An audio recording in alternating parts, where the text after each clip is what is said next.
Vous souvenez-vous de la plus grande pute de l'histoire du comique?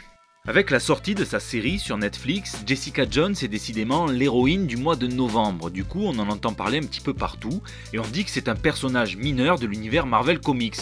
C'est tout à fait vrai. Mais son créateur, Brian Bendis, a quand même pas mal essayé de lui bâtir une réputation solide grâce à la fameuse continuité rétroactive. Eh oui. Mais tout ça, son pire ennemi, Killgrave, il s'en tapote allègrement les testicules, puisqu'en plus de partager un trait en commun avec Deadpool, et vous verrez que c'est extrêmement rare dans l'univers Marvel Comics, il manque de respect à Jessica Jones en lui envoyant dans la figure une réplique d'une rare violence, éloigner les enfants. Bendis et Gaydos créent Jessica Jones en 2001 et si elle est encore méconnue du grand public aujourd'hui, c'est pas faute d'avoir essayé de lui construire une crédibilité solide. En moins de 15 ans, elle a en effet côtoyé les héros et les vilains les plus populaires de l'univers Marvel Comics. Alors sans trop spoiler, mais un petit peu quand même, quelques anecdotes. Au lycée, elle est amoureuse de Peter Parker et elle allait l'aborder justement quand celui-ci s'est fait piquer par une araignée radioactive. Alors ça, c'est pas de cul. Enfin, du cul un petit peu quand même, parce que quand elle rentre chez elle, sous ses draps, elle est un petit peu plus amoureuse, si vous voyez ce que je veux dire, de la torche. Ouais, c'est chaud là, hein? Thor la sauve de la noyade le jour où elle découvre ses pouvoirs et finit à l'eau. Et pour le remercier, elle gerbe tout naturellement sur ses jolies bottes asgardiennes. Et ça, c'était que pendant ses jeunes années. En grandissant, elle a été membre des Vengeurs. Du coup, sa meilleure pote, c'est Carol Danvers, Miss ou Captain Marvel, ça dépend des époques. Et elles se font des déjeuners où elles se lâchent un petit peu. Qui couche avec qui dans l'univers Marvel, genre...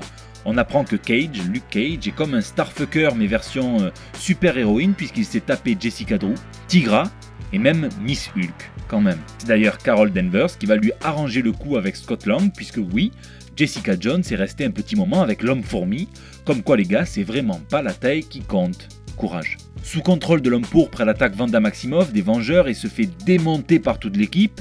Enfin, quand je dis démonter, calmez-vous, non mais calmez-vous quand même, oh là là, de suite. Et à son réveil, Nick Fury est à son chevet, normal, avec tous les Vengeurs, encore plus normal, et il lui propose le job d'agent de liaison entre justement les Vengeurs et le Shield. Elle refuse puisqu'elle souffre d'un traumatisme que Jean Grey, la télékinésiste la plus célèbre des X-Men, va l'aider à surmonter. Elle finit par coucher avec Luke Cage, et il faut l'encaisser le beau Black. Elle découvre l'identité secrète de Captain America alors qu'elle est en pleine enquête, à l'époque où c'était encore un secret. Matt Murdock se propose d'être son avocat, normal. Du coup, plus tard, elle va devenir la garde du corps de Murdock lorsque son identité secrète est éventée et qu'il faut quand même maintenir les apparences. Genre, non, mais moi, je suis qu'un aveugle, je peux pas me défendre, voilà. D'ailleurs, Murdock la recommande même à Khazar, le prince, le roi même de la Terre sauvage, pour une enquête, mais elle va l'envoyer chier, bon. Jameson va l'embaucher, elle va le prendre pour un con, puis il va évidemment la virer, elle va découvrir des dossiers sur lui, sur sa famille, sur sa fille adoptive notamment, il va la réembaucher plus tard pour travailler sur The Pulse. Comme quoi, elle a combattu le bouffon vert, elle a tabassé le bouffon vert, elle fait face à un Wolverine bourré, enfin un Wolverine quoi. Elle insulte Madame Web, normal, comme ça. Elle sort avec un agent du Shield, elle manque de se faire recruter par l'Hydra, et encore, c'est que un tout petit échantillon des exploits de Jessica Jones dans toutes ses apparitions de comics, avant évidemment les années 2007, 2008, 2010. Mais c'est pas tout, puisque Alias a le mérite de déterrer un vilain oublié de l'âge d'argent, j'ai nommé Killgrave, qui fait sa première apparition dans Daredevil volume 1, numéro 4, par Stan Lee, un petit scénariste de chez Marvel Comics, et Joe Orlando au dessin. Sauf que la version de Bendis a un petit truc en plus, et c'est ça qu'il partage avec Deadpool, Killgrave de Bendis, c'est que il a conscience d'être dans un comic book, il sait qu'il existe un quatrième mur situé entre la page et vos doigts. Et ça donne lieu à un échange surréaliste entre Jessica Jones et lui lorsqu'elle va le voir en prison. Jessica Jones, de tout temps mon personnage de comics préféré. Et au lieu de répondre à Jessica, il décrit simplement le script du comic book dans lequel il se situe. Sauf qu'au bout d'un moment, Jessica lui demande pourquoi il ne sort pas de tôle puisqu'il s'agit d'un comic book, et Violetta lui répond « L'auteur c'est pas moi ».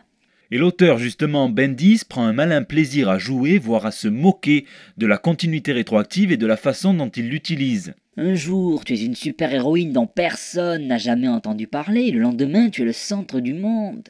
D'un seul coup, on ne voit que toi. Au diable les incohérences dans la continuité, on ne voit que toi.